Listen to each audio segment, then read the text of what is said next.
la méthode Catalyse, qui en fait est une méthode qui a été élaborée pour faire du diagnostic territorial, de l'évaluation de projets et de l'observation territoriale. Sa caractéristique, c'est qu'elle a été élaborée pour, dans un premier temps, puis très vite avec et par des acteurs du développement durable. Premièrement, on a affaire à une approche locale, qui travaille à l'échelle locale.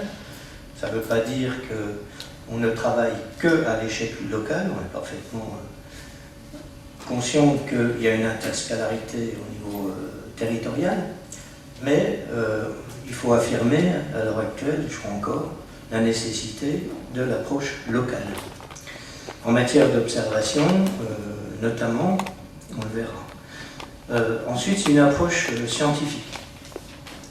C'est une approche qui vise à accroître le niveau d'information et de connaissance de la communauté territoriale d'une manière qui soit rationnelle et transparente.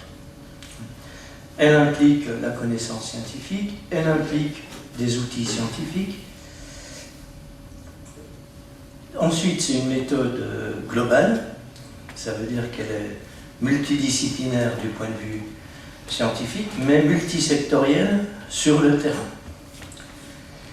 Donc, dans les secteurs, bien sûr, figure l'éducation, et on m'a demandé de parler un petit peu plus spécifiquement de l'éducation, mais en fait, dans toutes les expériences, les acteurs de l'éducation à divers titres sont présents, du fait que la méthode elle-même est multisectorielle.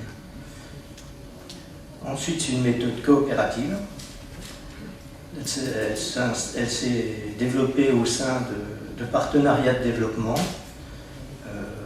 c'est-à-dire au sein souvent de la société civile. Hier à Évry, on a rappelé l'importance du tissu associatif. Il faut bien voir que dans des territoires lourdement frappés par la crise, souvent c'est le tissu associatif qui reste la force d'initiative. Pas la seule, mais une force d'initiative importante quand on a 30 à 40% de chômage, même après 2 siècles de développement industriel tout à fait florissant. Souvent, ce sont les personnes les plus actives qui sont parties. C'est le milieu associatif en fait, qui conserve encore des personnes actives et décidées à changer, à impulser une logique de développement, une autre logique de développement. Et puis c'est une méthode participative. Donc qui va impliquer toutes les personnes qui constituent la communauté territoriale, bien sûr volontaire. Il ne s'agit pas d'obliger chacun à participer, mais on vise l'objectif de participation. Mais il n'y a pas de participation si on ne dépasse pas le stade des acteurs pour impliquer les personnes.